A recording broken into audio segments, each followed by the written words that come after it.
Hey sports fans, welcome to another edition of Bells and Whistle Sport. I'm your host Nando.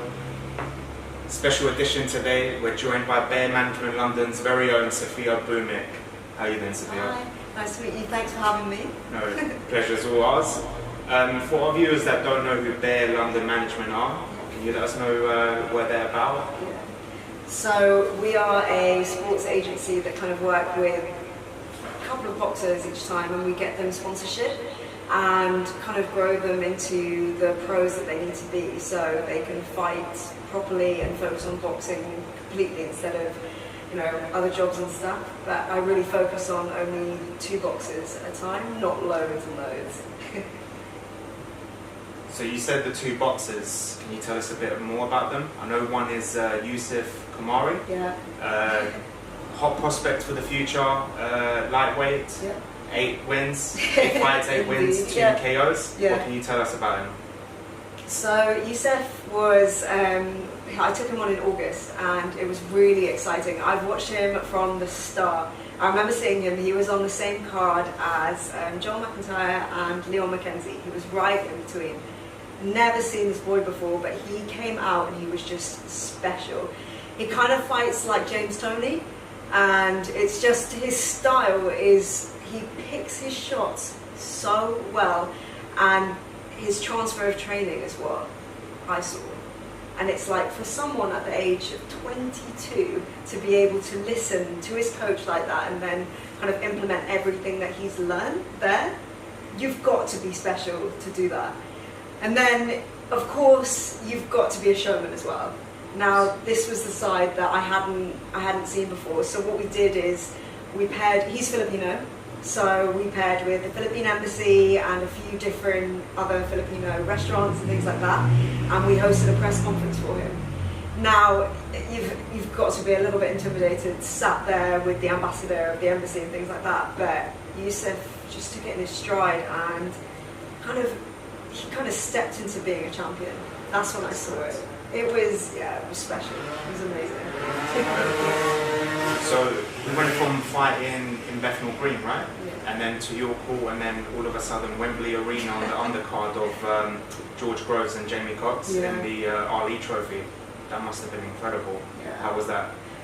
It was amazing. It's like, obviously Yusuf's hometown, so it was something else for us. It was definitely a last minute addition, that one. And he fought James State, who again, unbelievable talent, that one. But Yusuf again, showman. Even in that big arena, he knew how to act. He knew exactly how to behave. At the weigh-in as well, I don't know if, obviously people would have seen that. It was all showbiz, glitz and glam. Yusuf again just has so much presence, he just commanded it. As soon as he went up there, the weigh-in, everything, he knew exactly what he was doing. So yeah, special talent, that one. So what's the goals for the rest of 2019 and maybe in the future for this fighter? So Yusuf is young, he's 22, and again, that's kind of where his manager Steve Goodwin and his coach Xavier Miller, they've come into play really just to decide what he does from there. He is currently number 16 in the lightweight category, so he's doing very, very well. So we kind of need to treat it now as, we just need to take it slow, really. We need to get him more and more experience. And also, I don't know, I think Yusuf, in my opinion, he's ready. He's ready to kind of be on bigger shows, to be on TV. Okay. But we're, again, you have to work within your team, you have to work with what you have. It's not just about, he's ready for TV, there's so many other factors to it. Yes. But no, I think he's very lucky to have everything. Not many boxers can have that, so That's good. yeah. I don't know if you know this, but the current British lightweight title is actually vacant. So do you think he's ready for this? And if he is, what's your dream match for him? British fight. I mean, with the style of fighting I like, I would put him in the ring with Jeff Affori. I love Jeff Affori. Jeff is a very savage fighter. I mean, the last fight at Tottenham that I saw anyway against Jumami Kamara was ridiculous. I've never seen two boys just go at it for 12 rounds, solid.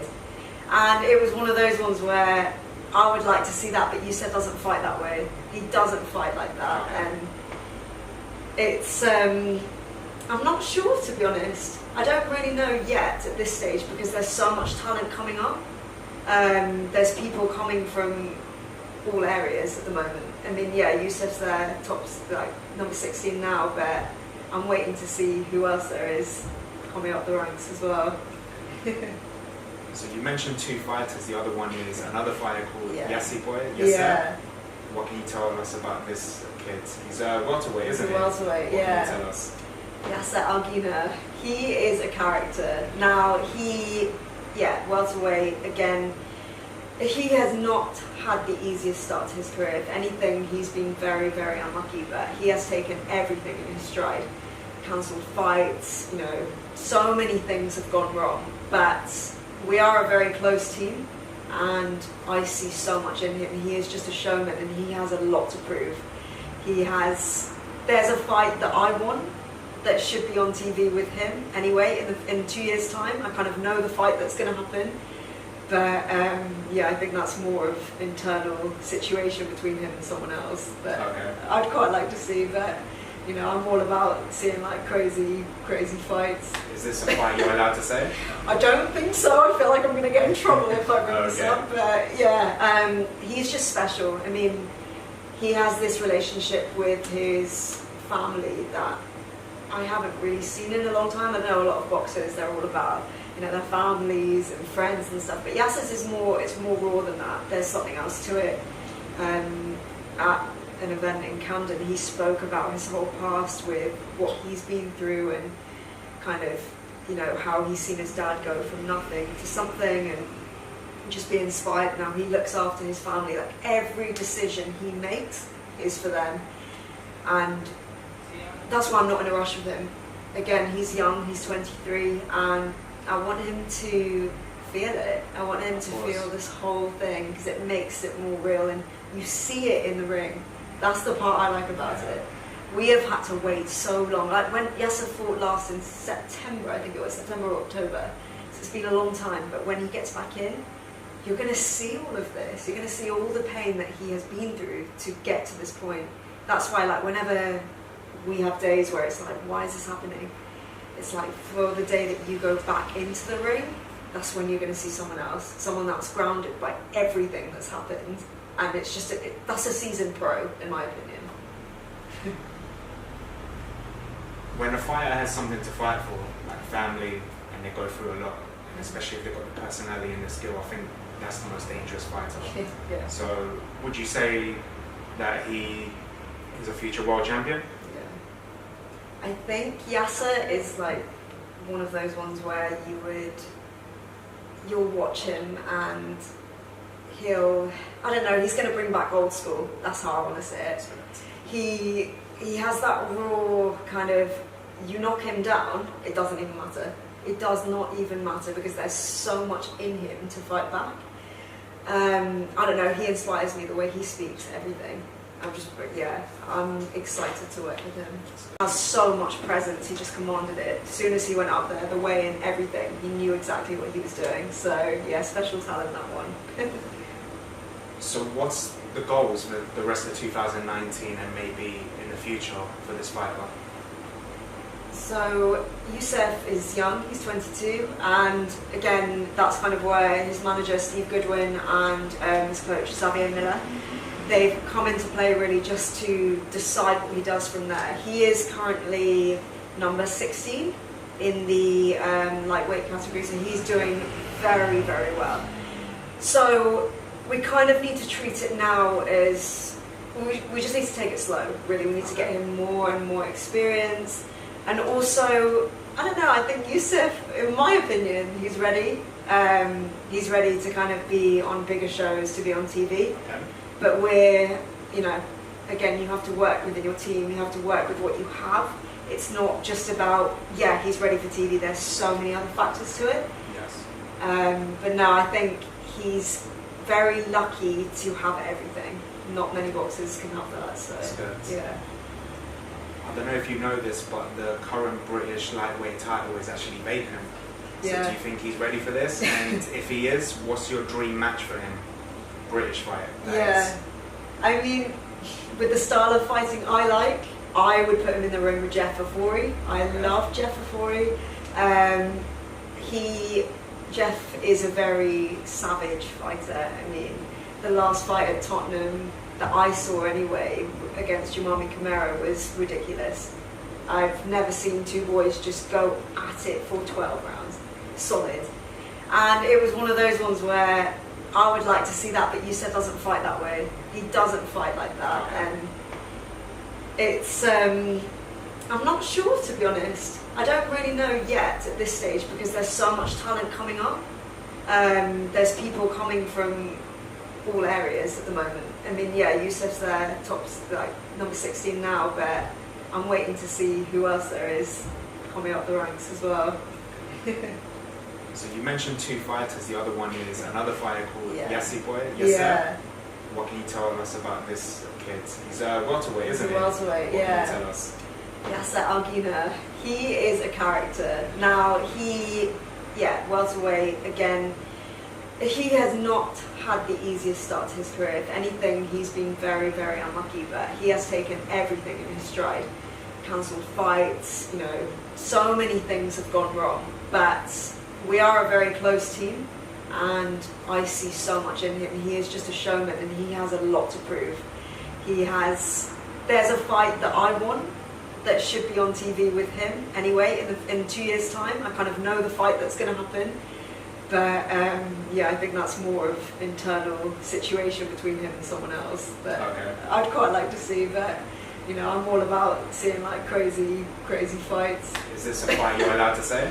I don't think so. I feel like I'm going to get in trouble if I bring this up. But he's just special. I mean, he has this relationship with his family that I haven't really seen in a long time. I know a lot of boxers, they're all about their families and friends and stuff. But Yasser's it's more raw than that. There's something else to it. At an event in Camden, he spoke about his whole past with what he's been through and kind of, how he's seen his dad go from nothing to something and just be inspired. Now he looks after his family. Like every decision he makes is for them.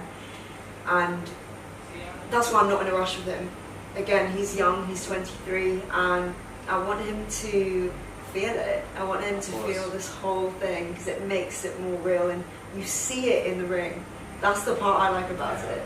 We have had to wait so long. Like when Yasser fought last in September, I think it was September or October, so it's been a long time, but when he gets back in, you're going to see all of this. You're going to see all the pain that he has been through to get to this point. That's why whenever we have days where it's like, why is this happening? It's like for the day that you go back into the ring, that's when you're going to see someone else, someone that's grounded by everything that's happened. And it's just, that's a seasoned pro, in my opinion. When a fighter has something to fight for, like family, and they go through a lot, and especially if they've got the personality and the skill, I think that's the most dangerous fighter. So would you say that he is a future world champion? I think Yasser is like one of those ones where you'll watch him and he's going to bring back old school. That's how I want to say it. He has that raw kind of, you knock him down, it doesn't even matter. It does not even matter because there's so much in him to fight back. I don't know, he inspires me the way he speaks, everything. I'm excited to work with him. It's good to have someone like that in boxing. You can inspire other people as well because there's not a lot of role models at the moment in boxing, so you need people like that. But what is the goal for Bear Management? Is there anything coming up in 2019, 2020? So there's quite a lot going on. My business partner and I are, so Daniel Miller, he actually works on Ultimate Boxer, does quite a lot with them. We kind of have joined together to do something different. We're pairing up like grassroots causes and boxing. We want boxing to actually stand for something. So we will be hosting an event with Box Park Wembley in August on behalf of Youth Intervention, which is going to be really exciting. But then also this company is going to be going in a slightly different direction as well.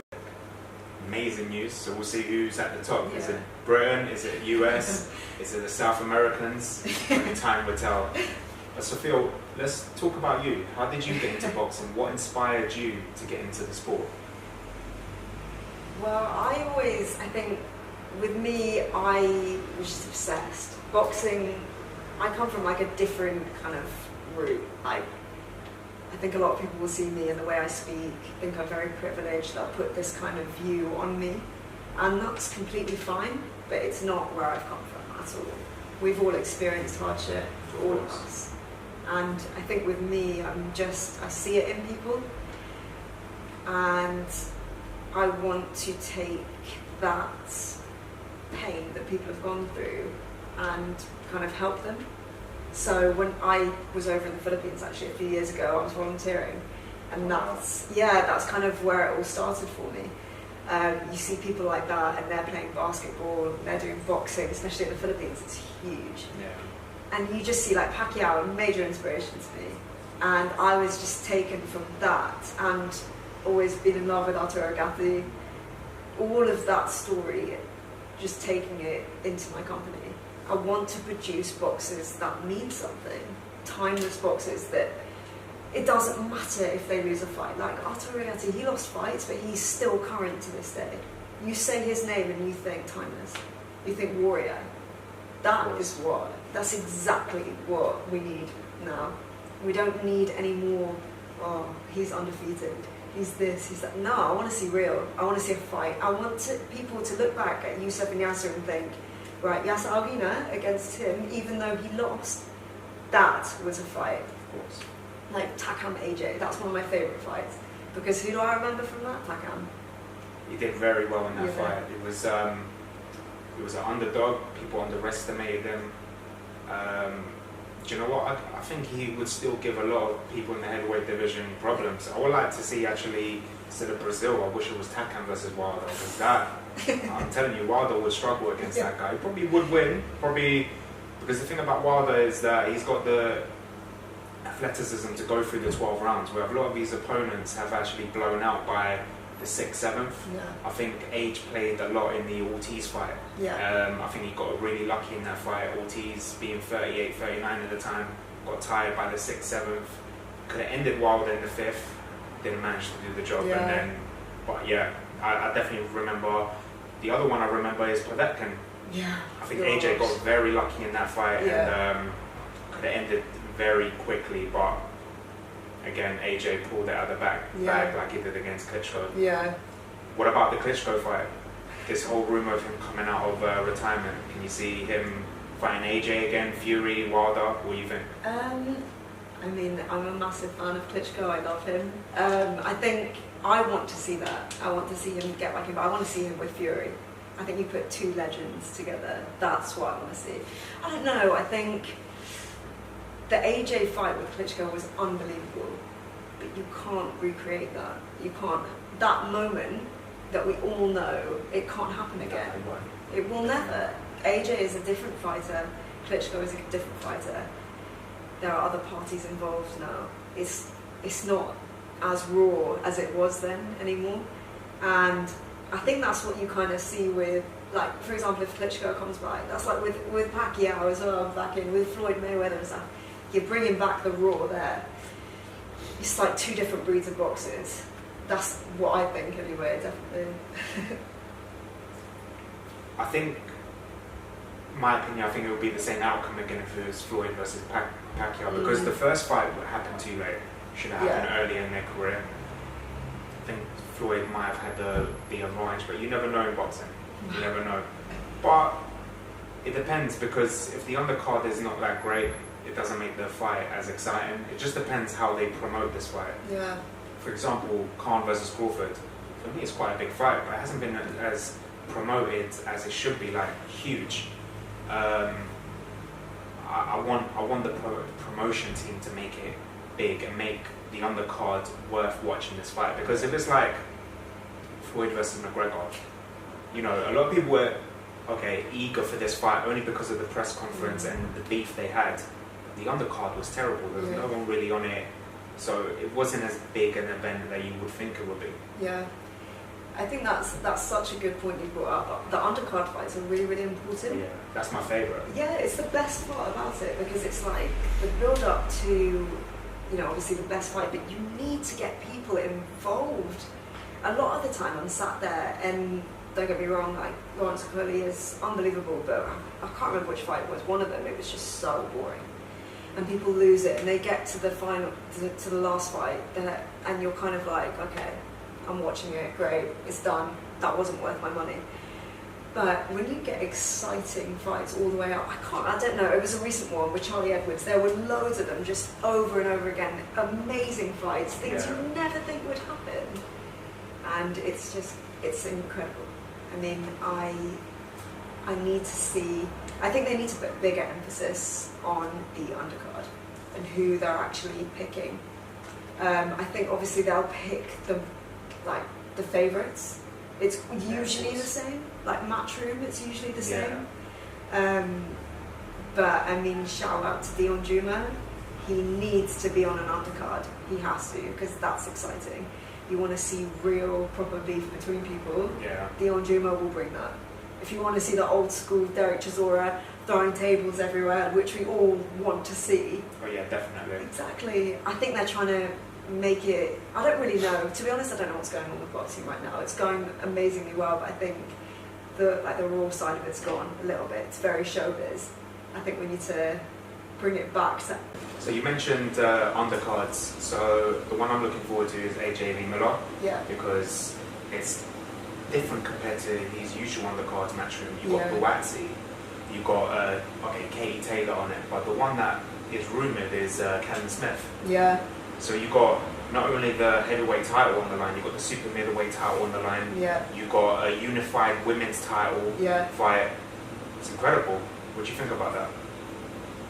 Yeah, it's unbelievable. I think they've done really well with their press for this, but I think that they need to make the undercard bigger still, because Callum Smith, I mean, come on, he's a showman, and I think he needs to be bigger than he is. Well, yeah, definitely. I mean, he's unbelievable, and obviously we all know Buatsi is a champion, and it's kind of getting people involved with that. And Katie Taylor, I mean, she's an inspiration. What she's doing in boxing is unbelievable. But yeah, I want to see more kind of, I don't know, you know how they always do these little documentaries and stuff for AJ and stuff before these fights. I want to see it for Buatsi. We want to know their story. That's the only way we're going to engage. But I don't know whether they'll do it. You never know. You never know. It depends who decides to do the documentary, but I would love to see that. Yeah. You want to make it a big undercard, put Triple G on it. Because he hasn't got an opponent. Why should he be the main event of another event? He hasn't got a title. His first fight for ESPN for DAZN that he has signed. Why not be on the undercard? You're at Madison Square Garden. Yeah. AJ v Miller, it's huge. Yeah. Why can't he be on the undercard? I know. Do you know what's really interesting about all of it is that imagine if they put all of them, they actually had so many incredible fights in one night. It's just going to blow it out the water. At the mecca of boxing. Exactly. So I don't know why they don't do it. Money? Yeah, I mean, it's spreading it out, isn't it? I mean, it's different promoters getting involved, it's different this, it's different that, everyone's selfish. But if you're thinking about the fans and you're thinking about making boxing stand out even more, and they could put on one huge fight. Of course, definitely. It would be unreal. They could make even more money than Mayweather, McGregor, just by doing this. And I think there's so much selfishness in this sport to not do this. They could, I know Eddie Hearn's made that bridge over to America, but it's about taking that and revolutionising it now. But let's see what they do. I hope they do it.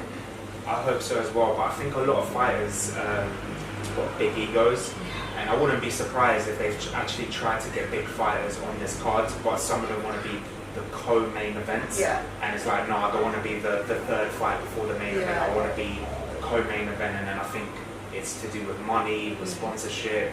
The purse split at the moment is ruining boxing right now. 100%. Like an example, they're saying that the Kovalev Anthony Yarde fight might not happen. Something about if it happens in Russia, it'll be 70-30 split. If it happens in America, it'll be a 75-25 split. Yeah. And it's kind of ruining the negotiations because Yarde wants a little bit more money, but he's willing to take a 75-25 split if it's in the UK. Kovalev doesn't want to come to the UK. What do you think of that? I mean, it says it all, doesn't it? It says it all now. What it's turned into. It's like, it's not pure anymore. It's not pure. It's kind of like, you're a boxer. Get in the ring and box and fight.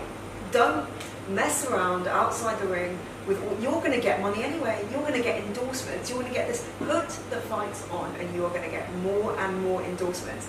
That's the part that sometimes I think they're not that well advised on. The more fights you're going to have, the more you get yourself out there, you're going to get money from all these different streams.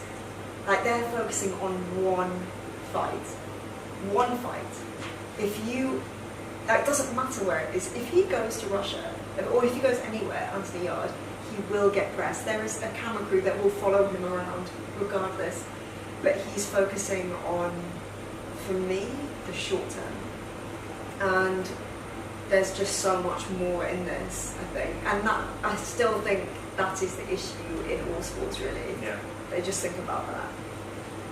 Well, a good example of that is Tyson Fury. He didn't have to go to Germany to fight Klitschko. Yeah. He could have, threw his dummy out of the pram and just said, "No, I want to have it in the UK. It has to be in the UK." He went to Germany.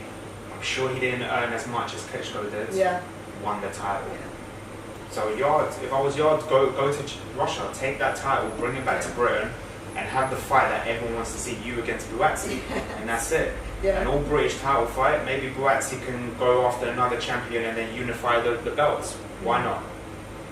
But moving on, I want to ask you a few questions, or your opinion on who would win in these current fights, and why, and future rumored fights. Yeah. So Crawford Khan. Do you know what? I want to say Crawford. Okay. But then I don't know. I think Khan. I don't actually like him. I don't like his boxing style. But I think there's something about him that could turn it around. And obviously, I think Crawford's been more active than Khan. But there's something about that when people come back. When they come back in, they've got more to prove. Yeah. And he especially has a lot to prove, Khan. So with that one, I'm going to say it's close. I'll say 45-55, but I'm saying Khan. Saying Khan? Yeah. Okay. With Khan, I think he was disappointing in his return fight. Was it Vargas? Yeah, it was. Dropped in the second round. I thought it's over. His career's done. That's it. To go from that fight to the best pound per pound fighter in the world right now, it's a huge risk. For me, the thing about Khan, he's a good boxer. Yeah. He was winning against Canelo. Yeah. But mistakes happen like always, and he just got knocked out, and that's it. The better man won. Yeah. Obviously, Canelo is just a beast. Yeah. Can't see Crawford knocking out Khan. No. I think he'll win. He'll be a UD. Yeah. So, what do you think of the whole situation, Khan Brook? If that happens, are you Team Khan or are you Special K? Always Special K. I think there's just something about Khan for that fight in particular that I think everyone's like this, aren't they? They want to see something special happen. They want to see someone who you expect to lose, to not lose. I think that's what we all want. After seeing boxing these days, it's so repetitive, it's so boring. We all can predict who's going to win. Come on, all these betting shops are like, we want to see something different. We want to see something crazy happen. I'm just like that, so that's kind of why I'll pick him. But no, for the other one, Special K, 100%. And what do you think of these rumours that Kell Brook wants to have a rematch with Errol Spence? Do you think he stands any chance with that? No, because I think Errol Spence is a special fighter. I just wouldn't entertain that. But I think it's one of those ones where you've got to applaud someone for stepping up like that. And also, I don't know, I think if someone thinks that they can get in the ring with someone of that talent, why not? Why not? At least someone's going for it. Exactly, yeah. So at least someone's stepping up to the plate. So, now I know you're a big fan of Pacquiao. Yeah. Apparently it's rumoured that the fight is almost finalised, him against Keith Thurman for the title, July 13th. Can you see Pacquiao pulling out of the bag at the age of 40 to get the title? Yeah, I mean, you know, against Bruno and stuff, he's something else. The way that he's trained, the way that he thinks and who he is, I just think there's so much more he has to give. And I know he's 40, people are like, you're at the end of your career, but no, him, look what he's done in his career. Yeah, definitely. It's so inspirational. And I think this is where he's at right now. This is the point where you prove more, you keep going. And the way he fought against Bruno as well, I think the press conferences, everything, all the training that we watched, everything, he's still so humble. Of course. He's still doing all the same training, all the same fundamentals. It's all there. And I think you can't lose sight of that. And, you know, don't get me wrong, Thurman is unbelievable. And younger, obviously. But I don't know, even in the last fight, you just see something different. When someone's come from where he's come from, that you don't lose. You almost bring it back because you have more to prove now. So yeah, I'm excited for that one, that's for sure. I think it'll be a good fight. I think Pacquiao can actually win this. Yeah. A lot of people are doubting him, but I think he's got the upper hand experience against Thurman. Yeah. You mentioned the Philippines before. I find it inspirational that whenever Pacquiao fights, the whole country stops. Was you ever there when Pacquiao fought? Did you ever see like the whole country come together and watch it? Because apparently even no crime is committed in the Philippines. Even criminals stop and watch Pacquiao. Yeah. I wasn't there. I was actually there during the World Cup, the Football World Cup, nice. and that was again same impact. It was unbelievable. But for me, that is what's special about boxing. If you can have the power to garner an entire country to stand still, that's when you know you've made it. And you can't sit here and tell me any other boxer, well, obviously apart from Muhammad Ali, people like that, but right now, Manny Pacquiao, to do that, regardless of where he goes, he's a champion. He is a hands-down champion. And, you know, like we were saying, we work with the Philippine Embassy here in London. He's that humble that whenever he comes over, he's always there. He always makes his appearances. He's always talking to the Philippine press here in London. He is a man of the people. And he's given a lot to the poor as well. Yeah, he's given so much. And I was saying before, Youssef is actually over in the Philippines right now. He's gone back to his hometown, and his story again is unbelievable. He was inspired by Pacquiao. Little Youssef sat just watching his fight. I can't remember who Pacquiao was fighting, but that's when he knew he wanted to fight. And Youssef he just embodies everything that Pacquiao is. But he's also, and he made a very good point of this. He said, they actually asked him in the press conference, do you think you're like Pacquiao? And he was like, no. He said, I'm myself, I'm my own person. That's good. And you know, a lot of people are like, yeah, I want to be like Mayweather. This boy is true to himself. He's taken, you know, tips from James Toney, Manny Pacquiao. This is what he said. He takes tips from all the great fighters. He sees where they've won, what they've done, and then he takes it on into his own style, which is special. You know, everyone needs to watch him. He's unbelievable. Sounds like a great student of the game. Oh yeah. You mentioned Muhammad Ali. Going back to the wages that we were talking about for fighters. For me, a lot of fighters, if you say to them, for example, let's say for example, Wilder, for example, who inspired you in boxing? I'm sure 99% of fighters would say Muhammad Ali. Yeah. And these greedy fighters, the ones who say, I want this money, I'll be like, here's how much Muhammad Ali earned for every fight. Yeah. And that's how they become the greatest. Yeah. So what's more important, you becoming the greatest, the person who actually inspired you to come into boxing? Yeah. Or is it just about money? Yeah. And I think that would make the fighter more humble. Yeah. If they saw how much Muhammad Ali. Exactly. I'm curious to know how much Muhammad Ali earned for every fight, because it's nowhere near as today. Exactly. But I think that's what these boxers don't get, is that when you are an icon, you've made it through your whole career. Your entire life is made for you. Wherever you go, everything's sorted. But they think about that one fight, they think about that one moment. They're very short term, and I've never really understood that. It's like, there are definitely two schools of fighters. You've got the people who actually want to inspire from one level, they want to be timeless. Then you have these boxers that are in it for the money. They've seen Floyd, they've seen what he's doing. Amazing, amazing. Floyd is an inspiration in himself. But you can't recreate people. No. And that is what I think the issue is right now. Everybody wants to be like Floyd, or like, it's just always like someone else. Just be your own person. Yeah. Take what you have, own it, own your own style, and fight. Because if boxing gets away from this whole, I want to be like this person, I'm going to be like him, you will see people coming out of themselves and making names for themselves, which is something I want to see. I don't know, I'm trying to think, like Dylan White, prime example of that. He embodies himself. Tony Bellew, obviously. An example of a fighter that tries to be like another fighter. Do you think maybe Gervonta Davis tries to be like Mayweather? Yeah. Adrian Broner? Exactly. The poor man's version of Mayweather? I mean, you've seen during the Pacquiao-Broner conference, you saw Broner. Like, everyone saw that. I mean, come on.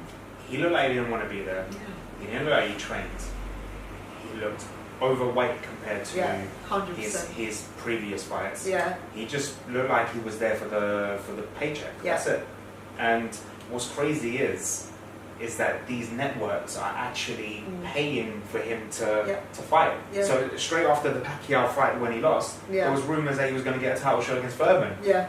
It's unbelievable. So it's crazy. It's just that ruins boxing for me. For me, if you've got to be like the others, you lose, you go down to the pecking order, you got to work your way back up. You can't just get a title shot straight away like that. But they don't. I don't think they see it like that at all. Like, I remember when I was out in California, Ryan Garcia was everything. He made his mark. Golden Boy Promotions did so well with him, and he's 20 years old now, and he is a star. Who acts like that at 19? Who knows exactly who they are, dancing, doing everything, but is able to be such a good boxer. I haven't seen anything like that before, but he literally embodies everything for me. He's American, but he's also Mexican, but he can't speak Mexican. Is that an issue? He gets so much criticism for it, but he's just owned it. He's owned up to it and being like, yeah, I can't speak Mexican, but I'm still a good boxer and I'm still going to represent you. I just see boxers, they're just so defensive about everything. It's like, no, I'm going to be like this person, that person, but just be yourself. I don't see any issues in it. I'm a Ryan Garcia fan. Yeah. My issue with Garcia is I just hope, because I'm not a big fan of Oscar De La Hoya. No. And I just hope that team of De La Hoya and Canelo doesn't poison his mind and try to make him as greedy as De La Hoya is. Yeah. So he needs a good team around him, but he's a future star. Yeah. There was one video online that I couldn't believe was it was backstage at the O2 or backstage somewhere, and it was Ryan Garcia and AJ. Oh my god. And you would think it would be the other way around, but AJ was like starstruck when he saw Ryan Garcia. And at the time, I think Garcia had only 17 fights. Yeah. I think he's got 19 or 20 fights now. And for someone like Anthony Joshua to be starstruck for a kid like that, that's how you know you made it. Yeah. Well, I think that's the thing. This is why I'm really encouraging of these boxers going over to America, because England's tiny. England is tiny. Take yourself and put yourself in America, then we'll see if you can actually fight. Then we'll see what you're made of. If you have the balls to walk in somewhere and literally walk into a gym and spar someone, I want to see that. I don't know anyone that can do that. The only person, obviously, like, you've got Anthony Yard and Tadej Jai, they've done it, they've been over there and stuff, but Eubank did it? Yeah, Eubank did it. I think it's something that every single boxer should do. Or if they can't do it, stop, like, put the ego aside. Do it in England. There's actually a boxer, Julio Chavez, he did that.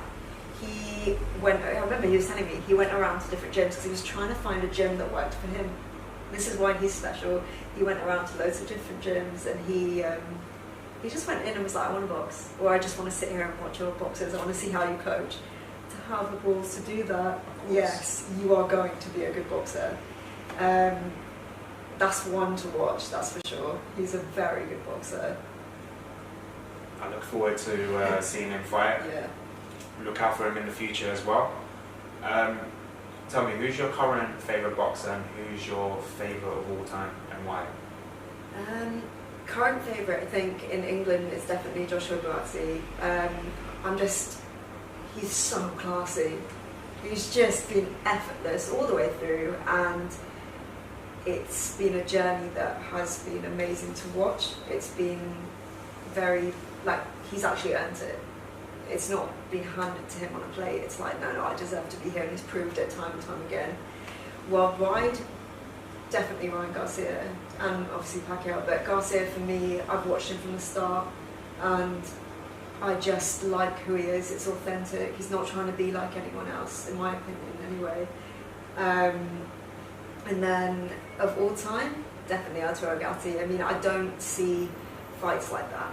Like, I mean, I've watched Ward Gatti trilogy over and over and over again, and it always brings you something different. Every time you watch that trilogy, something else stands out more and more and more. And there's no like talking, there's no nothing. It's pure fighting. It's like, it's proper pound for pound. They're in there, and you see some of the scraps they get into. It's unbelievable. You're literally sat on the edge of your seat, like, why are they not going down? Yeah. Why not? And I remember, I think it was one of them where Gatti must have been losing, and then he wobbled Ward, and the whole crowd went wild. It's just, that marks everything. You can't compare things like pay value to trilogies like that. Plus, fights back then, the referee wasn't getting involved as much. But this is the thing that it's kind of like any sport, even in football. Like, the referees now are ruining the game. They're getting more involved. Just let them scrap. Yeah. Let them scrap. Just like, if they're hugging each other too long. All right, break it up, but just let them get at it. That's what the sport is all about. Definitely. I think, do you know what, we're kind of seeing with this kind of grow in health and safety. Yeah. It's so difficult at the moment because obviously, you know, the amount of boxers that have been, you know, that are dying in boxing. Of course, it happened to one of Eubank's opponents. Yeah. So that was sad, of course. But back then, even Eubank Senior said that it was the coach's fault that he didn't throw the towel in as well. But coaches got to be more aware as well. Exactly, and I think there's got to be a balance, really. I understand, I guess, from that side of it, where they're trying to be more cautious now. They want boxers to be able to live. Like, we've all seen how they turn out afterwards. We've all seen, and it's horrible. Yeah.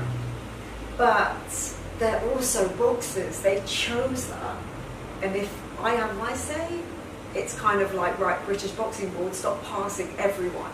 Stop passing every single Tom, Dick and Harry to be a professional boxer. Have them prove it in the amateurs first. Have them, you know, you want to put in all these safety implementations. Do it in amateurs. Do it first there. Because amateurs, there's no rules there. That's savage. Like, how can you go from that to being so cautious in pros? I mean, obviously from the other side, yes, fine, brain damage, things like that, I do understand, but I don't know. It's on the cusp at the moment, definitely. I think either let them fight, and yeah, you're right, the coaches do need to take more ownership of throwing in the towel, like he did. I think it was in the fight with Jordan Joseph and Joshua Buatsi. I think Don Charles threw in the towel for that one, and smart move. Yeah, of course. Amazing. I mean, yeah, that's a lot of strain to take for a coach, but you are a coach. That's the safety of your fighter is the most important thing. Yeah. An example of what you said is last Saturday's fight at Fitzgerald. Yeah. Now that was a scrap. Yeah. Fight of the year, maybe? What do you think?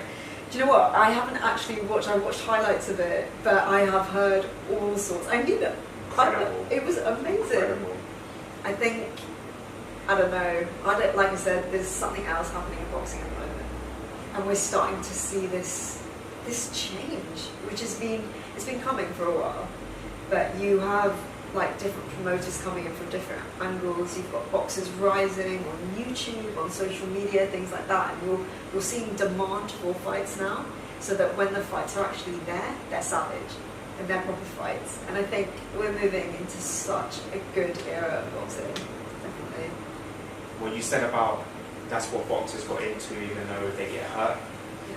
Fitzgerald is a good example. The next day, if you look at his Instagram account, both eyes swelled up, Completely swollen. his knuckles swelled up, but he took it like a man, and that's what the sport was all about. Definitely. So, do you know what? That's what you get into. Yeah. That's part of the sport. Yeah. Same as any other sport, you can get injured, but that's the risk you take for the love of the sport. Yeah, exactly. I think it's almost, it's part and parcel, isn't it? You get into a sport, you get hurt, you get injured. In boxing, unfortunately, you're going to get your face smashed up. You're going to get your body destroyed. That is the risk. It's literally like any other sport. Horse riding, same thing. It's exactly the same thing. But, you know, this is just on the main stage, isn't it? So it makes it that much different. I don't know, I think whenever I see things like that, I just think, yeah, okay, that must have been a real fight. I think there's actually a picture of Conor Ben, like that from a long time ago. I can't remember, but I remember when I saw it and I was like, yeah, okay, that means like you actually want to fight. As in his face was swelled yeah, up. I think that was against the French guy. Oh, yeah. What a scrap Yeah. that was. And then I think they had the rematch after that. Yeah. So that's what the sport is all about, Yeah. you know? Even AJ, he's come out with bruises before against Povetkin, against other people as well. Even Klitschko, he came out with a black eye, but that's what the sport is all about. Yeah. At the end of the day, you can't cry about it. No. You know what's going to happen. Yeah. Far worse injuries in boxing in the past than you know, like a little swollen eye or something. So you got to take it. That's what you wanted this money. Exactly. You begged for this like big check. You can't just complain about the injuries now. Exactly. And what was boxing at the start? What was it? It was two men getting in the ring with nothing. They had to feed their family, right? Yeah. So the best man won, and you do anything and everything it takes to win. I think we've glamorized boxing so much to the point where it's like, oh, a little bleed and we need to stop the whole fight. It's just crazy. Yeah, imagine back then, Rocky Marciano days, 15 rounds. And Exactly. So yeah. No, I mean, I don't know, I'm quite hardcore with that kind of thing. I like to see a proper scrap, like with the boxer I was working with before. Every time he got into a scrap, it's just unbelievable to watch, because then you see the person. You have broken him down that much that you see what he's actually about. Or you see what you, like with Yusuf's style, very defensive, you know, that's what he's about. But he can last it and he can take it. And even Jeff Fury, for example, again, another one that always proving a point when he's in that ring, always. And they're just special fighters. Would you ever bring back the 15-round rule? Maybe even change it to 4-ounce gloves? Purely because I like watching loads of rounds to see who the best man is that comes out. I would.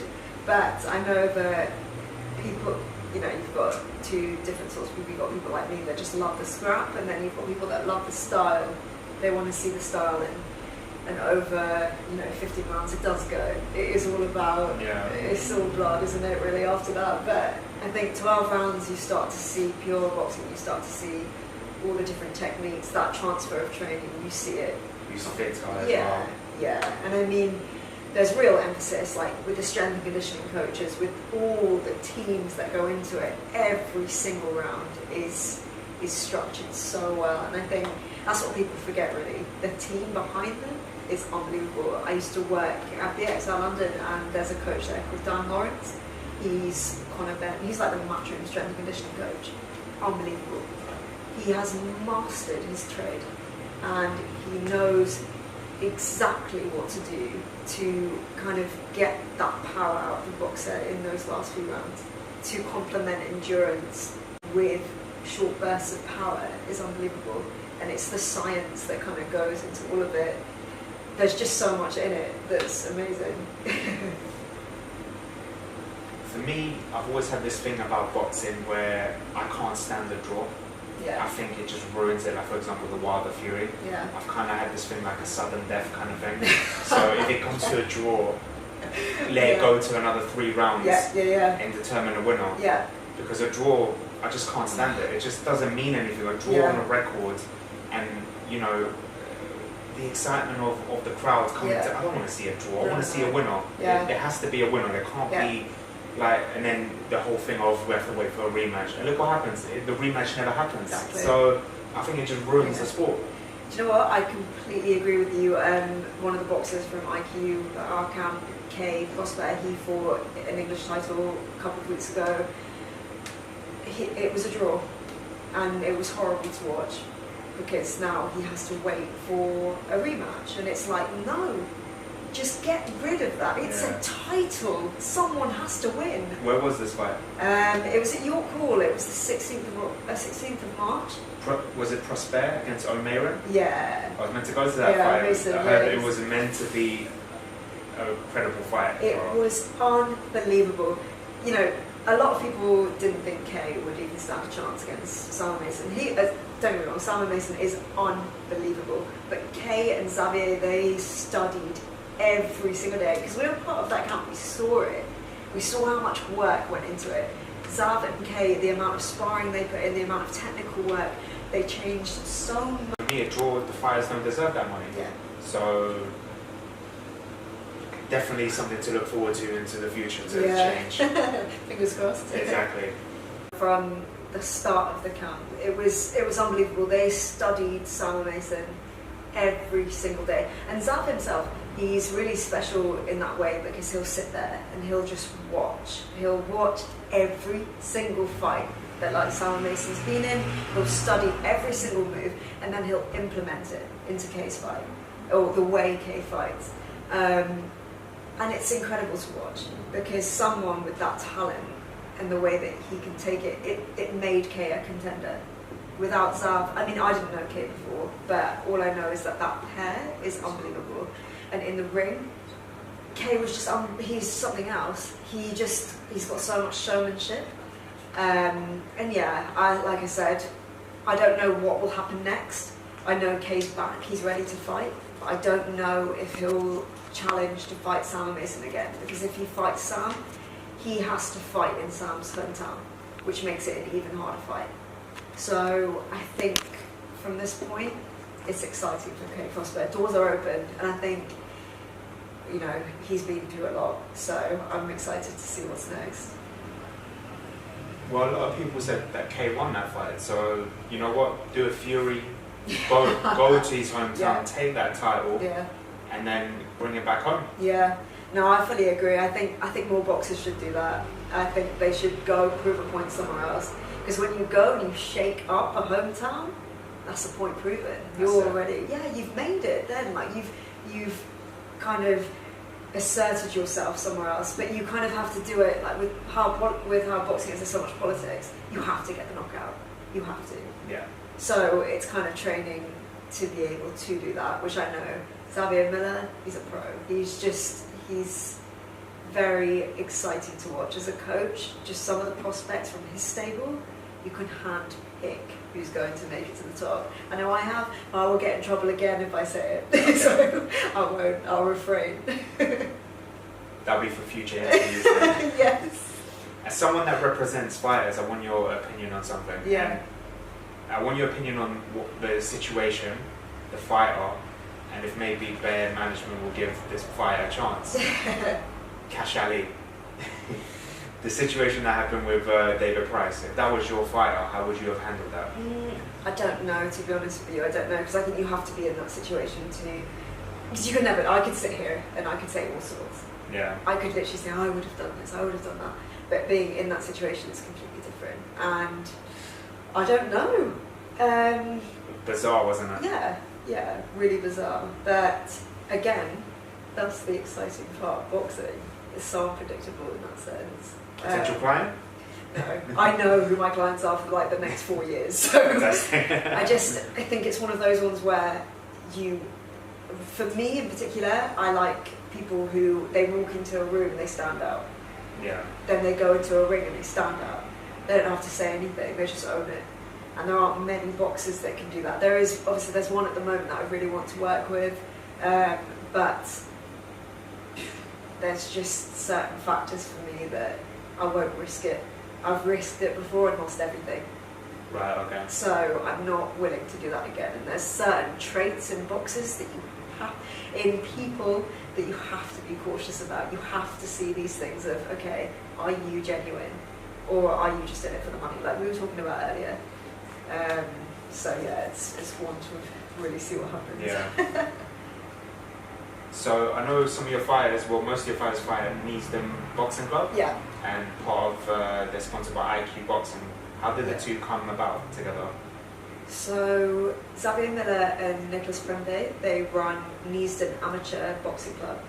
They have this unbelievable kind of academy of boxers who they produce through amateurs, they take them all the way through and then they take them to pros. So it kind of goes from Neasden Amateur to IQ Boxing. And it's kind of, to take that step up, they're seasoned through, they see the pros training, they see them on the punch count, they see everything. And when you watch that and you're working in the same gym as them, it's inspiring. And the way they coach as well, Nick Prempe he's one of my favourite coaches because he's proper hardcore. There's no kind of, they're all like that to be honest. They don't give a lot of sympathy. It's like, you're either here or you're not. You're either fighting or you're not. They don't do excuses. And this gym, it's got such a good feel. There's so much banter, there's so much kind of messing around, but there's also the real side to it as well, where you can speak very openly and you can say, right, no, you're not going to get here because of this, this and this. Do you want to change that or do you want to walk out now? And that's what I always really respected about this gym. They, I think, have been dealt a harsh card recently just because they need a lot more, they haven't got a lot of recognition. Xavier, he's been amazing. He's taken on a lot of pros from last year. They all had their pro debuts. They're all working towards title fights now. Yeah. You're going to start seeing some of them coming through, and you'll see that more and more. Any rumoured title fights coming up? Not that I can think of off the top of my head right now, but Kian Thomas, definitely one to watch. Seriously, he's unbelievable. Obviously, Youssef, I don't know the path of that just yet. I don't know what we're going to be doing in that sense, but there are certain ones. And you never know what can happen. Suddenly, they could become, because obviously there's this link between social media and who people want to see on fights, right? If you've got a good social media following, you're going to get picked up. Yeah. But you also have to be a good boxer. So. Then you've got to have the personality, you've got to be good on the mic. You have to. Yeah, and that's the thing about it. You've got a lot of boys in that gym, they're very, very good. But it's the ones that aren't afraid to just say what they actually think. Yeah. Uncle T, so Tunji, he used to be part of that stable, he's actually retired now. But he was one who did not care. He would get into a scrap, he would fight, his fights were always incredible to watch, but then he'd go and he'd do his interviews and he would just speak very crudely about things. And that's what I liked about him, because he didn't hold back. It wasn't, I want to thank this person, that person. Thank them, but also call out who you want to fight. So kind of like a Chisora. Yeah. That's the type of fighters I love. Exactly. That's real. And who's another one that does that? Dion Juma, he's done that. He has just called out Lawrence Okoli over and over and over again. That he is better than Lawrence Okoli. He is better than that. It's a big statement. It is a massive statement, but I've seen him and I know him. And the drive to be to where he's got his career. I mean, if anyone knows it, to go from silence, he's just had so many ups and downs, and he's not given up, and he's so hungry for it. I just think promoters give him a chance, seriously, because he's unbelievable. You heard it here first, promoters. Let's make this fight happen. Yeah. Rumored fights coming up. So, Wilder and AJ, what do you think of this? Or Wilder and Fury rematch? Dylan White, Wilder. Which one do you want to see? I want to see. So the order. I quite want to see White Fury. I then want to see White Wilder, and then Fury Wilder. I don't know. I don't care about AJ at the moment. I don't care about any of that. Dillian White is so entertaining. It's a joke. But he deserves it. He deserves it. He deserves it. I Exactly. still don't know how he hasn't had a title fight yet. No. But that's So- exactly it. It's points like that people need to hear. It's like, Yeah. okay, hold up a minute. Dillian White, he's been in proper deserving fights. Every single fight. Well, since the AJ fight, he's won every single fight. Yeah. I don't know what else he has to do. He can't get a title fight against AJ's titles. He can't get a fight against Wilder's title. Yeah. So, no wonder he wants to leave Matchroom. Yeah. Imagine, for me, I've said it, from the moment that the rumours came out, if you went to Frank Warren, Yeah. you would have a title fight right Yeah. now. Instead of Brazil, I guarantee you it would probably be White versus Wilder. Yeah. So maybe it's time for him to make a move. But maybe, again, it's about money. Yeah. He's happy being the guy for Sky Sports for, these little little events with no title, silver belt on the line and stuff. Yeah. Which I do think these pointless belts should be just scrapped into rim and It's it's ridiculous. silver. Yeah. So yeah. I do agree with that. I think there are so many pointless belts. Keep the ones at the top. Let's bring out the real champions. It's survival of the fittest. That was the whole point of boxing in the first place, wasn't it? Yeah. Every weight category. In the past, you see so many boxers that have gone through each weight category just to make a point. They've gone through, literally, they've become champions in so many different. Who was it that did that? I can't remember. They went all the way through different weight categories just to become the champion and get the belt in each. Bernard Hopkins. Oh yeah, that's who it was. Legends. Special. Absolute legends. I mean, where is that fight gone? Where's the drive to just want to be the best? That's it. Instead of money's just gonna come along with it. That's what I just don't understand. It's like football. Football is the perfect example. There's money in it anyway. They are the best. Some of these footballers, they're naturally the best, so they'll move clubs. Yeah, fine, because sometimes it's just for the money, but sometimes they'll actually move to be the best in that club. And I don't know, boxing, I just want to see those belts, what is it, 5 or 6, the top ones, fight for them in each weight category. Get rid of everything else. Make it a rat race. That's what I want to see again. I think the only one that comes to mind in this day and age that is close to Bernard Hopkins in the sense of I want to be the best in different divisions is Usyk. And I've said it in many of our podcasts, and you're going to hear it again. 2020, Usyk is going to be world champion in that division. Yeah. Whether he's going to have all the belts or 1 or 2, he's going to have a belt. Whether AJ has to vacate it or he's going to lose it, Usyk will win that because he's something special. And you got to remember, for me, the best pound for pound, and for me, it's my favorite boxer is Lomachenko. Yeah. Like, he is something special. Like, no one's going after him in the sense of I want to sign him. For Eddie Hearn to offer all that money for Usyk, he's something special. Yeah. And for me, they're preparing that big fight, AJ versus Usyk. It's so obvious. Yeah. I think AJ will lose that. Yeah. Usyk, he's just on another level compared to these heavyweights. But the only one I think that will beat Usyk is Fury. Yeah. I think he's the top heavyweight. Yeah. Awkward fighter. Just inspirational. Yeah. And just talented. Yeah. Just absolutely talented. Who do you think is the top heavyweight, and what do you think of Usyk going up to heavyweight?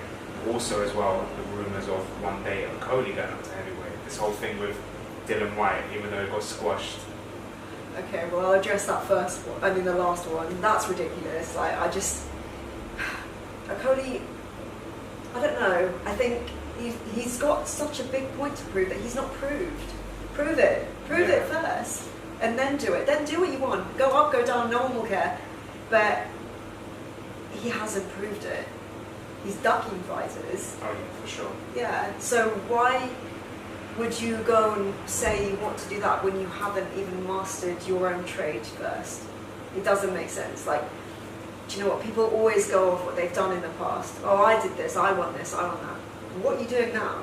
Yeah. What are you doing now? If you are sat there and you're a coward and you're ducking fights and you're not actually telling your promoter to make that fight happen, how can you really make other statements like that? But yeah, in that sense, I'm a little bit outspoken. I like good. it. We need that. We need that. That's your favorite type of fighter, so we need that as someone on an interview. So yeah, I mean, in the sense of the other fight, I think with AJ, I don't know with the other fight. I think my all-time, in terms of the heavyweight right now, definitely Fury. I just don't think anyone else compares, because he has proved it over and over and over again and will continue to. I don't think there's a line. I just don't. I think everyone wants to, the type of fighter he is, he couldn't really fight. He could fight an AJ, but it wouldn't be, I don't think it would be that interesting just because of AJ's style. But I think if he's matched properly, I don't know, it's the styles, isn't it? It's the styles that make a fight. If you match like for like, it's going to be unbelievable. But if you've got these polar opposites, when you've got someone coming forward the whole time, the other one's always in defence, it's boring. It's like you're always going to be up against the rope. Someone's always fighting on the inside. The other person doesn't really want to, like, you're always distancing yourself. I watched a fight the other day and it was like, right, you've got someone on the inside, but then the other person isn't doing anything. He's just getting hit. Why are they in the ring then? Yeah. It's like, paycheck? Yeah, it's true, but I mean, that's boring. Yeah. But I don't know, it just seems like matchmaking wise, they're not like match like for like. Then you'll see a fight. So who would you match?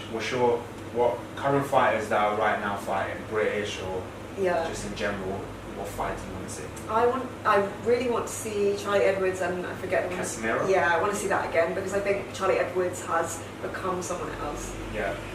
Casemiro lost the two titles, the IBF and the IBO. Yeah. So now Charlie Edwards, the cards are in his hands. Absolutely. So he can bring it to the UK. Yeah, and I think what Charlie Edwards has done is he's put the lighter weights on the map. Because before it was always this focus around heavyweights. It's always heavyweights. Welterweight, middleweight, cruisers. Yeah, exactly. He's put flyweights on the map. Yeah. I mean, how special is that? Like, with an inspirational story as well. Oh, Charlie Edwards. I mean, I've literally followed him from the start of his career, and he's very humble. I don't know, there's something so emotional about him that every time he fights, it's just something else. And what a Christmas present he gave to his mum. Oh, that was incredible. I know. I mean, him and Sonny, both of them, that whole kind of team, what they have is a unit. Yeah. For me, them, Luke Campbell, Josh Taylor, different breed. Completely different breed of boxers, right there. That's world class. Like, we went down to, I think K sparred, was it Josh Taylor? And it was unbelievable. Like, we were watching Luke Campbell and you see a seasoned champion. That's a world champion. Just the way he's trained is something else. Yeah. Like, you just see it in his mind, the way, like his footwork, everything, his placement of shots. And I think when you can see that in someone and then you see it in one of, like, an amateur or something, it's unbelievable. It's the patience to throw shots, to know when to do it. He's like mastered his psychology that much. But that lot, yeah, I like that. And Buatsi as well obviously fits into that same league. Again, no, I wouldn't put Okoli there. Not at all. I don't know. I do like him though, but I just want to see something. Would you want to see the trilogy, Triple G Canelo? Yes. I do want to see that. In your opinion, who won the two fights? I don't. Do you know what? Is it fair to say it's 1-1? Yeah, definitely. But I'm a big Canelo fan. Oh yeah? I am, yeah. But then, oh, I don't know. It's a really hard one. I want to see it, but I want to see it in a different setting, if you know what I mean. Yeah. It's like, I think there was so much glitz and glam behind it. I think even though that Triple G was the champion, they Yeah. made it more about Canelo. Yeah. Did it on Cinco de Mayo and just tried to do it Yeah. like on Mexican Independence Yeah. Day, but it was Triple G's the champion, so why Yeah. are you focusing on? And that's the poison of Oscar De La Hoya. Exactly. So for me, why don't you do it somewhere else? It's about Wembley. Exactly, and I think that's, you do see, and you see it on Canelo's Instagram. I love him, but I really liked him at the start, before all of it. Yeah. Kind of the same with Lomachenko, all before. But now it's so conditioned to be this kind of, there's so much bravado. I think that Oscar De La Hoya is just a cherry picker. Yeah. Like, I feel so sorry because for Rocky Fielding, because he's part of Matchroom, and once again Eddie Hearn just grabbed someone and put them to the line just for money. Yeah. It was just a mismatch. You knew that the first 3 rounds it was going to be over.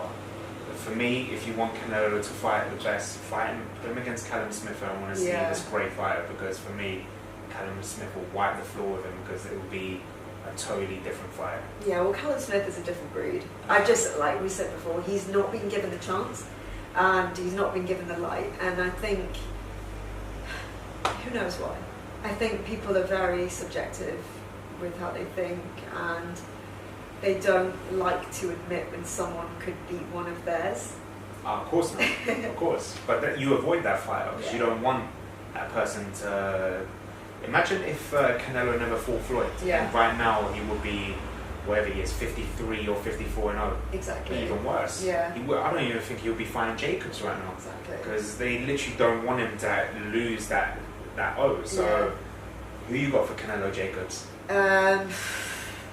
Probably Canelo, just because, only because I think, like I said before, there's so much politics behind it. I'm like really weird like this. I always think, sometimes, we all think it, sometimes obviously the fights are the way they are, the person's won because they were supposed to win, you know?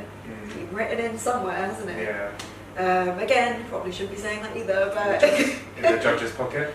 Yeah, I mean, I don't know, I've watched so many fights where they shouldn't have been stopped, and it's so frustrating. Or even the judge's scoring card. Yeah. Let's not forget Pacquiao, Jeff Horn. That probably one of the most controversial fights in history. It's just not okay. To think that a school teacher became a champion at welterweight is just crazy. Yeah. And then when you try to put him against Crawford, you just knew. Yeah, but that's the thing. But that's the good thing about this sport as well, is that regardless of what happens in that fight, at some point they'll have to fight someone who will beat them. Exactly. And it will all unravel at that moment. De La Hoya can't really avoid all of them. Yeah. And I think that's the power of it all. It's like, when that happens, it shows who you really are. Yeah. And then it comes back to me for when, like, boxers taking ownership of their careers and not being treated like donkeys in some sort of power play game between promoters. It's like, right, okay, can I actually get in there and fight this person? Am I going to lose in front of the whole world? It's thinking about these kinds of things, but they don't. They think short term. Like, I remember I followed someone in America, Kid Chocolate. Yeah, he was like very, very good, but he fought, I can't remember the fight he was in, but I think he lost. It just destroyed his career. It destroyed it, and I see him now, and I watch the documentaries, and it's sad. And it's like, if you had just had someone with you to structure your career properly and actually advise you properly and say, right, no, think about the long term, think about where you go from here. Yeah. But not many boxers have that. They're all about having yes men around them, like, they can't handle the losses. A big example is Prince Nassim Ahmed. Yeah. You know, after he's lost, that's it. He still had a lot in him to carry on boxing. Yeah. It's a shame. It's a shame. He could have carried on. He could have won another world title. Just I wouldn't say ruined his legacy, but Yeah. he retired too early. in my Yeah. opinion. I mean, it's a real shame. It's like, sometimes I think they're almost forced into retirement Yeah. from getting to that, like, I think the saddest one for me is Frank Buglioni. Like, not sad, but it's a shame because he's very good. But I think, I don't know, I've always had a soft spot for him. I think he was dealt kind of a crappy hand in a way, Yeah. kind of forced into retirement. And I think you can't really come back from something like that. Might come back one day. Fingers crossed. Fingers crossed. Yeah. Never know. Yeah. A fight that I really want to see is Lomachenko versus Spence. Yeah. Now look, that would be, because they keep talking about Mikey Garcia, but I don't want to see it. he's too big for Garcia. You won't like what I say, but I think he's too good for Pacquiao right now. If it was Pacquiao from 5-6 years ago, Yeah. I think it would have been a good fight. But he's just on another level. Yeah. And I think the only two people in those divisions that can actually test him is Lomachenko and Crawford. Yeah.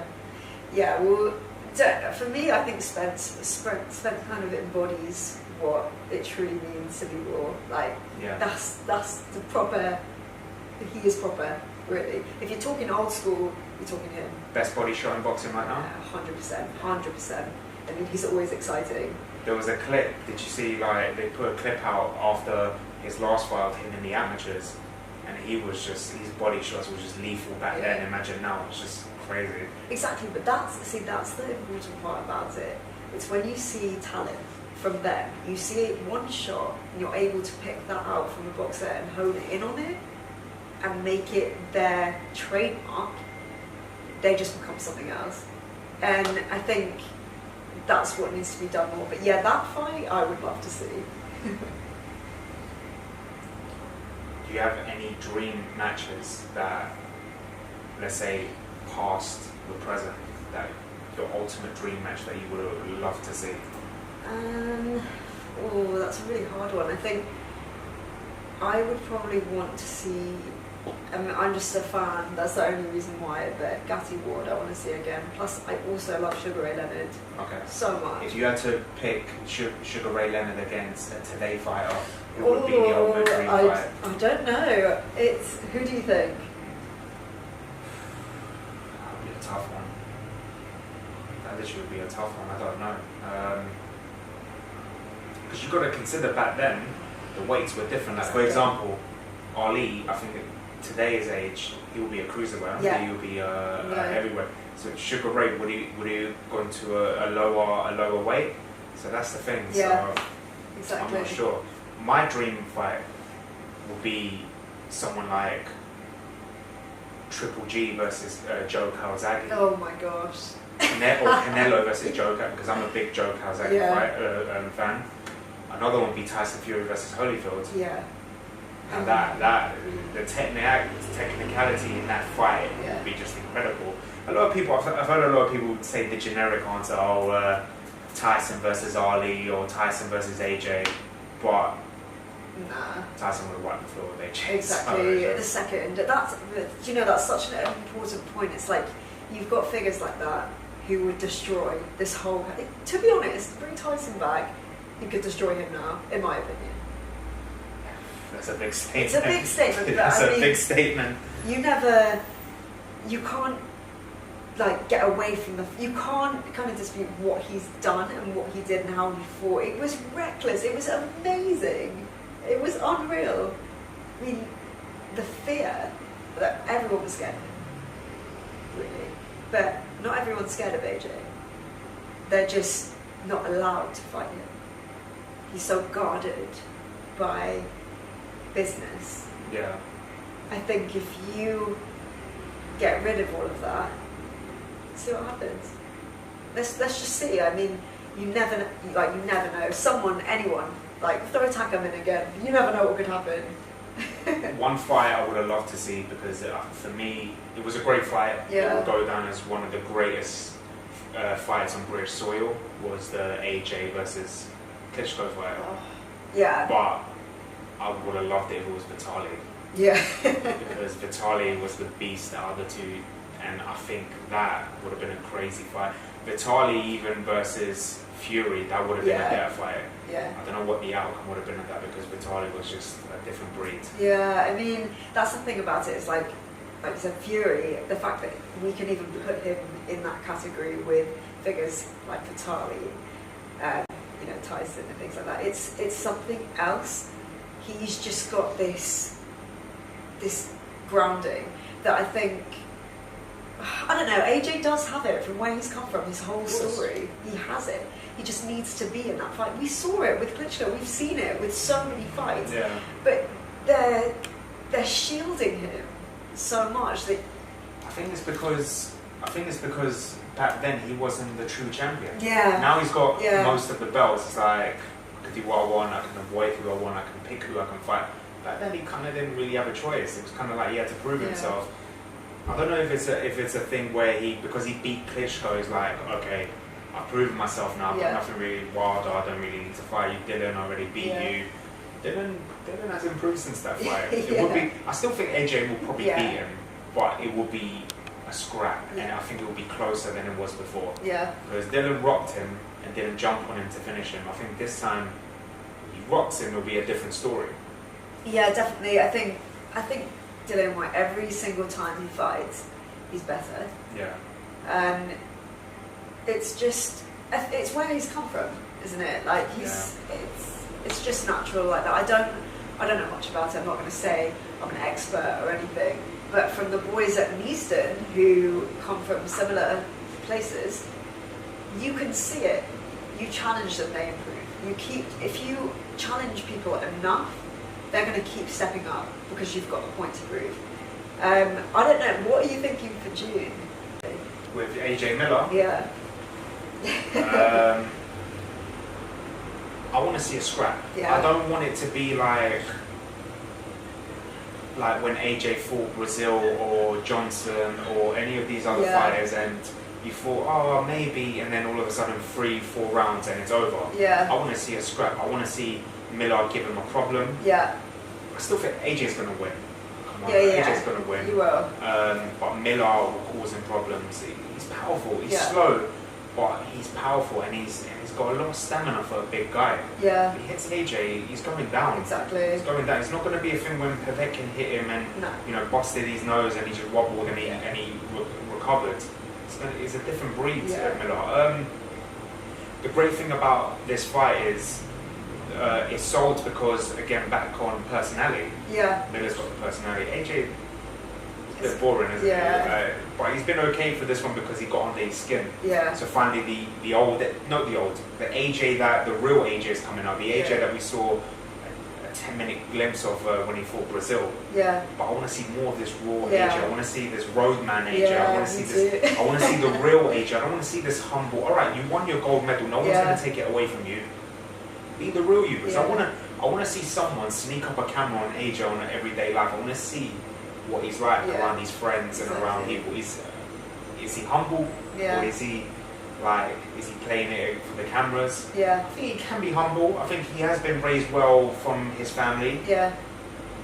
But the real AJ, I don't think he's this calm person. I think that raw will come out.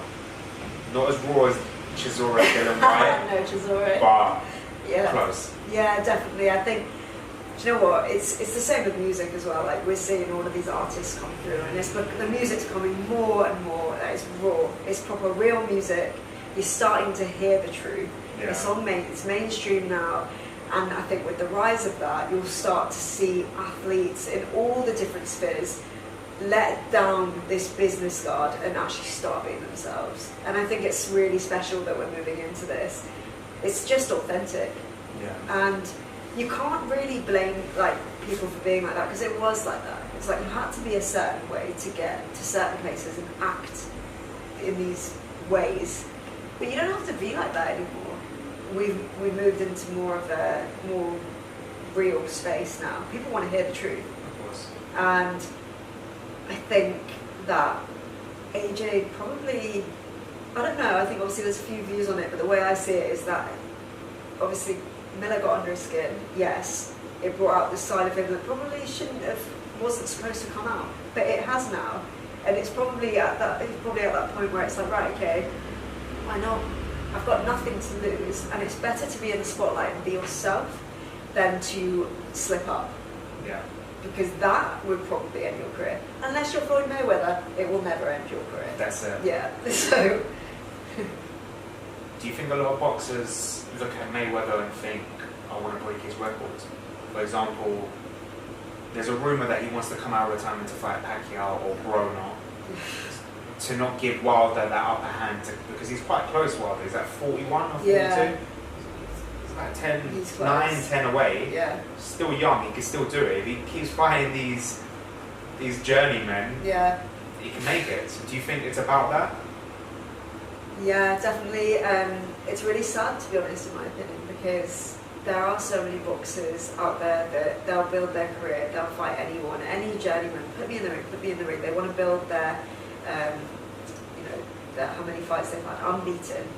But there's actually one boxer, pro boxer at the moment, called Mo Garrett, who I respect so much, because he was defeated by a journeyman. He called out that journeyman. He made a point to make a rematch with the journeyman. He didn't cower away. He was like, you know what? Props to you. Fine, you beat me, but I'm going to beat you in the same place again. And you've got to have so much respect for someone that does that.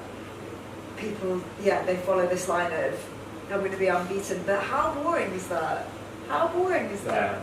Like, you've got to... vulnerability is what gets fans, right? Floyd Mayweather... Yes, he's set precedents for being unbeaten. Yeah. He's done it. It's done. Yeah, that's it. Bring something new in.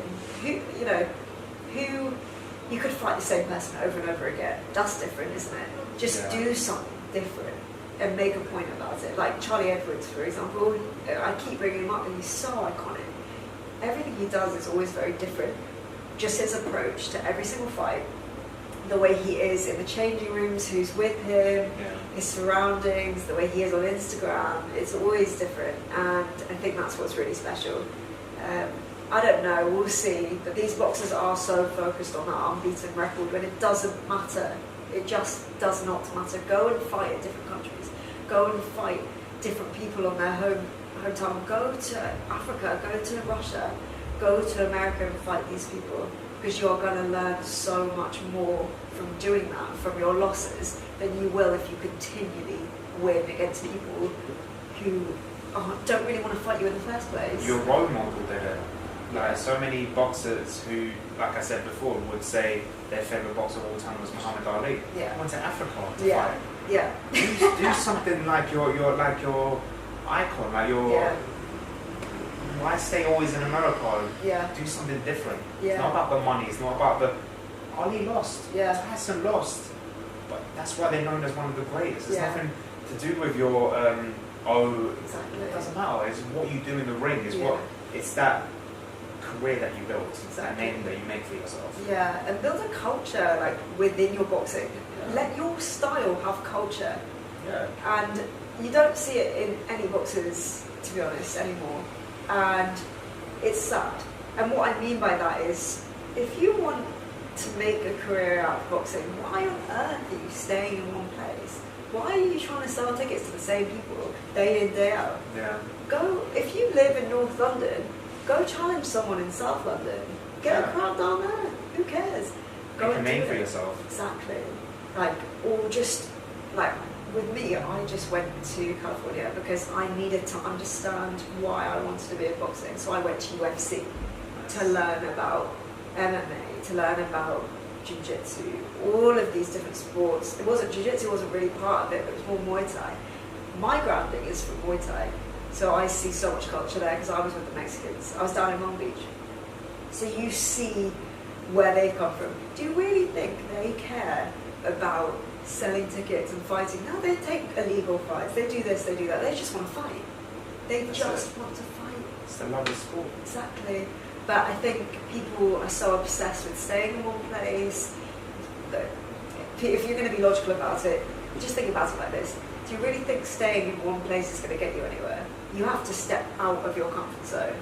Like, I stepped out of mine to do what I'm doing. I stepped into a world where people thought, why is she here? But I didn't care because I'm in my own lane.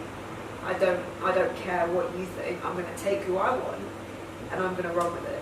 Prime example is Dylan White. Yeah. Always at the O2. Yeah. Always fighting non-title fights. Yeah. Go somewhere else. Go to ESPN. Go to, yeah. you know, Frank Warren. Yeah. Like, do something different. Exactly. Try and, do you know what? Don't think you're too good. Try and get on the AJ Miller fight. Yeah. Get in the ring afterwards and challenge the winner. Get in Yeah. their face. Say, I want to fight you. Yeah. Just make a statement. Like, don't be. I think that's the thing. People are so all about keeping up appearances. Oh, I can't say that. I can't do this because then it will ruin my career. Who cares? Who cares? Like, if you want to say something and you want to make a point, you got to make a statement. And I think that we'll just see. You know, it's enough to say it. Not many people do it. People wait. I think in England particularly, you see people that are obsessed with. They believe that things are owed to them. They don't think that they should go out and earn it. Just go, like, no one's going to hand you anything on a plate. Do you really think you can have 12,000, 20,000, 50,000 followers and be the best boxer in the world? No. Yeah. Prove it. Exactly. So. Before we go, I want to touch on one more subject, Yeah. and that's women's boxing. Yes. So, Katie Taylor, you're doing amazing. She put women's boxing on the map. Yeah. She's going to have a unification fight to get all the belts. Yeah. Exciting times for her. Yeah. But the fight that I'm looking forward to, and I'm a huge fan, huge fan, Shields versus Hammer. Yeah. And that's this Saturday. Do you have a winner for that? Do you have a prediction? I don't, because for me that's the best part about women's boxing. It's very like for like. Like, you can't, anything can happen in women's boxing. And that's the special part about it. You really are tested. So no, I don't have a prediction. I'm just excited to see an actual fight. Yeah. Out of all of this other crap that's been going on, this will be real, and it's exciting to watch. Any future women boxers that you have an eye on that maybe could come to Bear Management?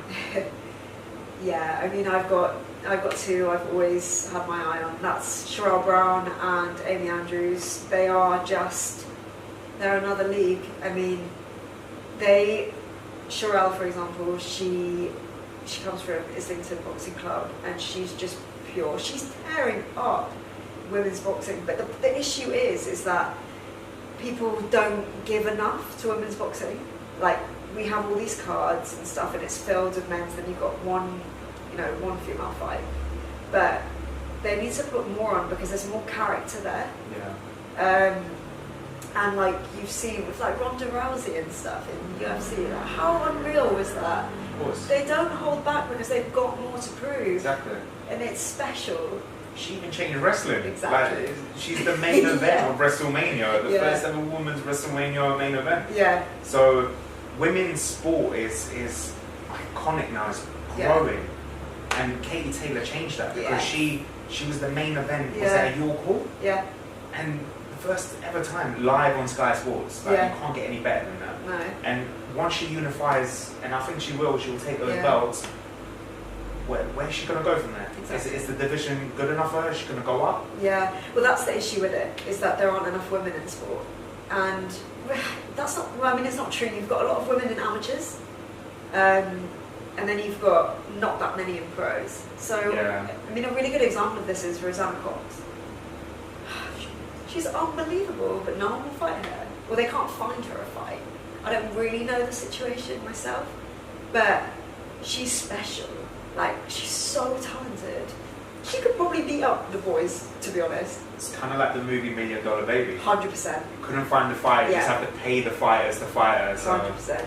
She's special. And then obviously Amy Andrews, who went to Worlds. She went to India. She's fought everywhere. She's fought for New Zealand. Very humble. Doesn't even realise how good she is. Always wants to improve. How come these athletes aren't getting the exposure they need? And then you've got these boys who just don't care enough about the sport. Yeah. They're just there because they look good, they can speak well, they put on a show, but they only get to a certain level. But these girls, they're there to fight. And I think it's just part of the changing world, though, isn't it? Really, like we're moving, we're getting there. Yeah. UFC's done it. Yeah, that's you know? it. We're getting there.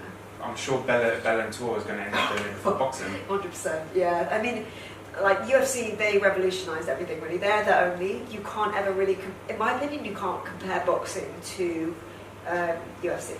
They're like right up here. Yeah. Always selling out. Yeah. It's just huge. Every way is huge. It doesn't even matter who's fighting. Yeah. That's the thing. And it's unpredictable. There's no such thing as an O anymore. It's just unpredictable now. Yeah. I mean, I don't know. I think UFC, boxing, I don't think we'll get there because there'll always be that. There's something about boxing. There's some sort of, I don't know, judgment, greed, people just calling each other out and not going for the fights. UFC is like, call you out, that's it. Yeah. It's happening, that's it, it's happening. Yeah. So, Exactly. and there's enough money in there. There's not a lot of greed in UFC. You've never heard of a fight not being done because that person didn't ask for enough money, and so on. So, I think with UFC as well, there's disciplines in martial arts, and this is a personal opinion. I just believe that they are trained differently. Like, I don't know much about jiu-jitsu, but all I know is that there's a lot of respect there. There's a lot of things that you have to go through. It's a culture, it's a way of being, and there's a lot more respect. Whereas, which is why I think when you take a fight, you take any fight, because you're ready for that. You're both on the same level. You're both that belt, or you're both at that stage. Whereas in boxing, there's only amateur and there's pro. There's no kind of, right, you have to show me this, you have to show me that, you have to achieve this. There's none of that. So maybe culturally, it's where it's really different. But then again, it's quite special if that is the case, that a culture has made that happen. what do you think of the rumours Katie Taylor versus Cyborg? I mean, I think anything can happen with her. Yeah. She takes every fight. That's it. I think she's been smart. Hannah Rankin, though, she's another one to watch. She's amazing.